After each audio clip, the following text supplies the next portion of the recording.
Welcome to OTT Junction Big Boss Tamil Season 7. So நம்ம அர்ச்சனா போட்டிருக்கிற அந்த போஸ்ட், கொடைக்கானல்ல இருந்து போட்டுற போஸ்ட்டுக்கு வந்து 1.25 லட்சம் லைக்கு, 1000 கமெண்ட்டுக்கு மேல எல்லாமே பாசிட்டிவான கமெண்ட்ஸா போயிட்டு இருக்கு.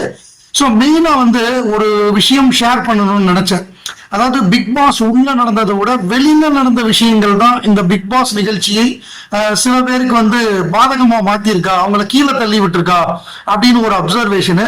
அது என்னன்னா, குறிப்பா வந்து வனிதா விஜயகுமார், அதாவது வனிதா விஜய் உள்ள வந்து ஜோவிகா கேம் விளையாண்டாங்க, வெளியில வனிதா விஜயகுமார் ஒரு கேம் விளையாண்டாங்க. ஸோ அது வந்து எந்த அளவு பாதிப்பை ஏற்படுத்தியிருக்கு, அது வந்து ஜோவிகாக்கு மட்டுமல்ல ஒட்டுமொத்த புள்ளி கேங்குக்குமே அதோட ஒரு அப்சர்வேஷன். எப்படின்னா, முதல்ல வந்து உள்ளுக்குள்ள வந்து இந்த கல்வி பற்றி ஒரு விவாதம் நடந்தது. அதாவது அடிப்படை கல்வி அவசியம், பேசிக் எஜுகேஷன் இஸ் இம்பார்ட்டன்ட் அப்படின்னு சொல்லி விசித்ரா வந்து சொன்னாங்க. அதை எதிர்த்து வந்து ஜோவிகா பேசுறாங்க. ஒரு மிகப்பெரிய விவாதமா மாறி கோபிநாத் வந்து கல்வி அவசியம்னு சொல்ல இந்த நீயானா வீடியோ எல்லாம் பயங்கரமா ஷேர் ஆகி அது மிகப்பெரிய ஒரு விவாதமா மாறினுச்சு. எல்லாருமே வந்து கல்வி அவசியம், அதாவது வனிதா விஜயகுமார் பொண்ணு வேணா பெரிய ஒரு நட்சத்திர குடும்பத்துல இருந்து உள்ள பொண்ணா இருக்கலாம், அந்த பொண்ணு வேணா 9th 8th படிச்சு சமாளிச்சுக்கலாம். ஆனா மிடில் கிளாஸ் சாதாரண ஏழை மக்களுக்கு எல்லாம் கல்விதான் முக்கியம், இவங்க சொல்றதை நினைச்சு படிக்காம விட்டுறாதீங்கன்னு சொல்லி அது வனிதா விஜயகுமாரா இருக்கட்டும், அது வந்து ஜோவிகாவா இருக்கட்டும், பவாச்சலத்துறை அதை சப்போர்ட் பண்ணி பேச போய் பவாச்சலத்துறையை வெளுத்துட்டாங்க. பவாச்சலத்துறை எந்த அளவு பேர் வாங்கியிருந்தாரோ, ஒரு எழுத்தாளரா ஒரு கதை சொல்லியா, அந்த பேர் சுத்தமா போயிடுச்சு. ஸோ அவர் டோட்டல் டேமேஜ் ஆனாரு பவாச்சலத்துறை. அதுக்கப்புறம் அவரால் வெளியிலே வர முடியல, ரொம்ப நாள் உள்ளுக்குள்ளதான் இருந்தாரு. அதுக்கப்புறம் அவர் அந்த ஜிகர் தண்டா XX படத்துல நடிச்சிருக்காரு. ஸோ அவருடைய பாதிப்பு ஏற்பட்டது. வெளியில இருந்து வனிதா விஜயகுமார் என்ன பண்ணாங்கன்னா, இவங்க வந்து ஏதோ இங்கிலீஷ்ல எழுதுற மாதிரியும் ஏதோ பேசுற மாதிரியும் ஒரு பதிவு அவங்க ஹஸ்பண்ட் அனுப்பிச்சாராம், முன்னாள் ஹஸ்பண்ட் அப்படின்னு சொல்லி அவங்க அதை இதுல போட்டாங்க அவங்களோட இன்ஸ்டாகிராம்ல. அதாவது வெளியில அதை போட வேண்டிய தேவையே இல்லை, உள்ளுக்குள்ள விவாதம் நடந்துகிட்டு இருக்கு. இவங்க வெளியில வந்து ரிவ்யூலையும் ஜோவிகாக்கு சப்போர்ட் பண்றாங்க, ரிவ்யூலையும் விசித்ராவை அட்டாக் பண்றாங்க. அதாவது ஜோவிகாக்கு எதிராக யாரா இருக்காங்களோ அர்ச்சனாவை அட்டாக் பண்றாங்க, பிரதீப் அட்டாக் பண்றாங்க, எல்லாருமே அட்டாக் பண்றாங்க, அந்த புள்ளிக்காக சப்போர்ட் பண்றாங்க. இப்படிதான் அவங்களோட ரிவ்யூ இருந்தது. ஸோ அவங்க வெளியில இருந்து பண்ண முதல் தவறு என்னன்னா, அந்த எஜுகேஷன் விஷயம். அந்த உள்ளுக்குள்ள அவங்க பேசிக்கிறாங்க, நீங்க ரசிகர்களை மாற்றி ஓட்டு போட வைக்கிறீங்க அப்படிங்கிற ஒரு குற்றச்சாட்டு வந்தது. ஸோ அது ஒரு தவறா போச்சு, அவங்களுக்கே பேக் ஃபயர் ஆச்சு.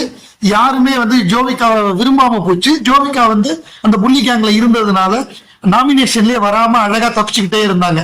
2-3 வாரம் தப்பிச்சுட்டு இருந்தாங்க. அவங்க கேப்டனாக ட்ரை பண்ணி தோத்துக்கிட்டே இருந்தாங்க. 7 தடவை 8 தடவை இருந்து தோத்தாங்கன்னு நினைக்கிறேன். அவங்க இருந்த 50 நாளைக்குள்ளேயே நிறைய தடவை தோத்தாங்க. அது ஒரு பக்கம் போயிட்டு இருந்துச்சு. அதுக்கப்புறம் என்னாச்சுன்னா, அவங்க என்ன பண்ணாங்கன்னா, இவருக்கு ரெட் கார்டு கொடுத்து வெளில அனுப்பிச்சாங்க. நம்முடைய பிரதீப் ஆண்டனிக்கு ரெட் கார்டு கொடுத்து வெளில அனுப்பிச்சாங்க.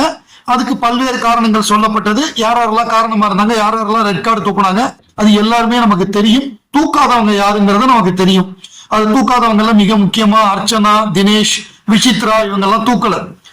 இதுல என்ன பியூட்டி அப்படின்னா, இவங்க என்ன பண்ணிட்டாங்கன்னா, வெளியில வந்து ஒரு யாரோ நைட்டு நான் போய் சாப்பிட்டுட்டு வந்தேன், வர்றப்ப வந்து பிரதீப் ஃபேன் ஒருத்தன் அடிச்சுட்டான், என் கன்னத்துல அடிச்சுட்டான், என் மூஞ்சிலாம் கிழிஞ்சிருச்சு அப்படின்னு சொல்லி ஒரு பதிவு போட்டாங்க. ஆனா என்னன்னா, இவங்க இன்ஸ்டாகிராம்ல பதிவு போட்டாங்களே தவிர போலீஸ் ஸ்டேஷன்ல போய் கம்ப்ளைண்ட் கொடுக்கல. என்ன ஒருத்தர் அடிச்சாரு, சிசிடிவி கேமரா இருக்கு, அவரை அரெஸ்ட் பண்ணீங்கன்னு சொல்லி இவங்க போலீஸ்ல போய் கம்ப்ளைண்ட் கொடுக்கல. சோ அப்ப என்னாச்சுன்னா, இவங்கெல்லாம் ஃபேக்கா வந்து டிராமா பண்றாங்க, ஏதோ மேக்கப் போட்டு சரியா வராம ஏதோ பண்ணிருக்காங்க. இது வந்து சும்மா ஒரு போலித்தனமா பண்றாங்க. இதுக்கும் பிரதீப் ஆண்டனிக்கு சம்பந்தம் இல்ல. ஏன்னா பிரதீப் ஆண்டனிங்கிறவன் ஒண்ணு பெரிய பணம் செலவழிச்சு பண்ணக்கூடிய ஆள் அனுப்பிச்சு பண்ணக்கூடிய அளவுக்குலாம் ஒரு ஆள் கிடையாது. அதுவும் வனிதா விஜயகுமார் எதுக்கு அவன் அடிக்கணுங்கிற சம்பந்தமே இல்லையே. அவன் எதுக்கு வனிதா விஜயகுமாரை போய் அடிக்கணும், அதுக்கான ஒரு நோக்கமே இல்லையே. சோ அது வந்து என்னாச்சுன்னா பேக் ஃபயர் ஆயிடுச்சு. வனிதா எப்ப அதை பண்ணாங்களோ அந்த வீக்கெண்டே வந்து ஜோவிகா எலிமினேஷன். அவங்க இன்னும் என்ன பண்ணாங்கன்னா, நான் என் பொண்ணு வந்து கோர்ட்ல கேஸ் போட போறா, கமலஹாசன் மேல கேஸ் போட போறா, விஜய் டிவி மேல கேஸ் போட போறா அப்படின்னு உருட்டுனாங்க. எல்லாருக்குமே தெரியும் அந்த ஷோல எப்ப வேணா யார வேணா ரெட் கார்டு கொடுத்து அனுப்புவோம் அப்படின்னு அக்ரிமெண்ட்லயே இருக்கு. யாரும் இதுக்கு போய் கோர்ட்ல எல்லாம் கேஸ் போட முடியாது. பிக் பாஸ்ங்கிறது 60 நாடுகளுக்கு மேல நடந்துகிட்டு இருக்கு. இதுவரையே யாருமே கோர்ட்ல போய் அன்ஃபேர்னு கேஸ் போட்டது கிடையாது. ஈவன் ஜாங்கிரி மதுமிதா கூட, வனிதா உள்ள இருந்தப்ப கையை அறுத்துக்கிட்ட ஜாங்கிரி மதுமிதா கூட கோர்ட்ல போய் கேஸ் எல்லாம் போட்டதில்லை.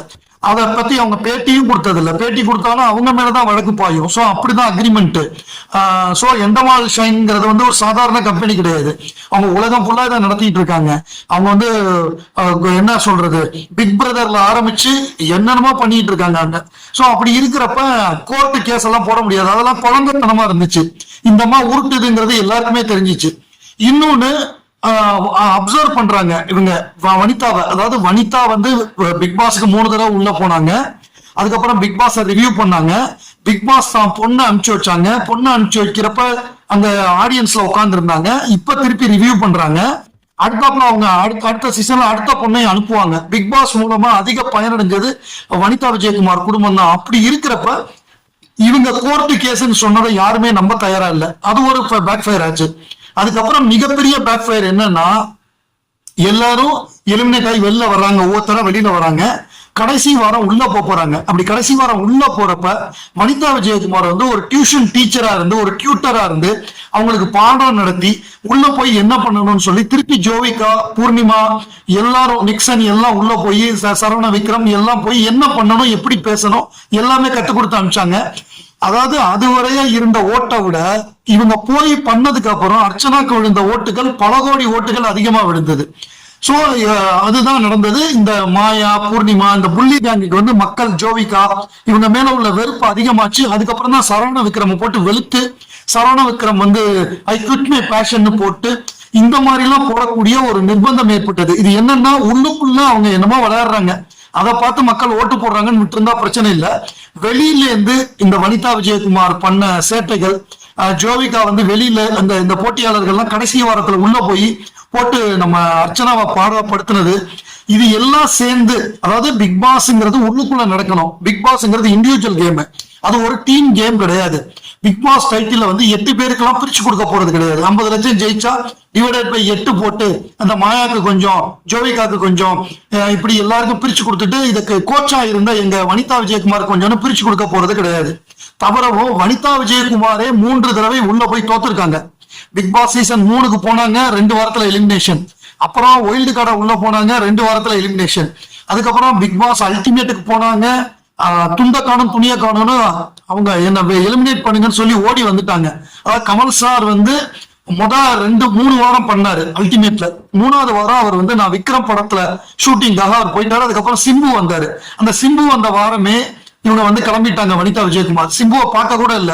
கமல் சார் விலகிறாருன்னு சொன்ன உடனே திங்கள் செவ்வாய்க்கிழமை வெளியில போயிட்டாங்க.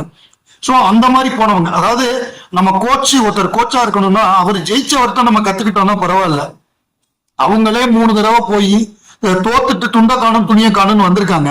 சோ பிக் பாஸ்ங்கிறது வீட்டுக்குள்ள விளையாடணும். வீட்டுக்குள்ள வெளியில விளையாண்டால் இப்படிதான் நடக்கும். இந்த மாதிரி வெறுப்புகள் தான் வரும். இன்னி வரை அந்த வெறுப்பு குறையாமல் இந்த புள்ளி கேங்னால எல்லாம் கொலை வெறியோட இருக்கிறதுக்கு காரணம் இந்த வெளியில பண்ண சேட்டை. வனிதா விஜயகுமார், இந்த வெளியில போன போட்டியாளர்கள், இந்த சரவண விக்ரம், இந்த கடைசியா அந்த நிக்சன் எல்லாம் ஒன்னா சேர்ந்து கொடுத்த போட்ட போஸ், இதெல்லாம் பார்த்தா நமக்கு வெறுப்புக்கு வர்றதுக்கு காரணம் இவங்க வெளியில பண்ண சேட்டை. பிக் பாஸ் உள்ள நடக்கணும், வெளியில நடக்கணும். பிக் பாஸ் அப்படிங்கிறது வீட்டுக்குள்ள நடக்கணும் 100 நாள். வெளியில இருந்துகிட்டு ரிவ்யூல சப்போர்ட் பண்றது, வெளியில இருந்து சேட்டா பண்றது, இதெல்லாம் பண்ணா இப்படிதான் நடக்கும். சோ இது வந்து பிக் பாஸ் டீம் கேம் கிடையாது. வெளியில இருந்து என்ன பண்ணாலும் நீங்க உள்ள ஆட்களை வந்து ஜெயிக்க வைக்க முடியாதுங்கிறதுக்கு இந்த பிக் பாஸ் ஒரு மிகப்பெரிய உதாரணம். ஆடியன்ஸ் முட்டாள்கள் அல்ல அப்படின்னு ஒரு முறை நிரூபித்த ஒரு பிக் பாஸ் ஆகவும் இது அமைந்ததுதான் நமக்கு மகிழ்ச்சியான ஒரு விஷயம்.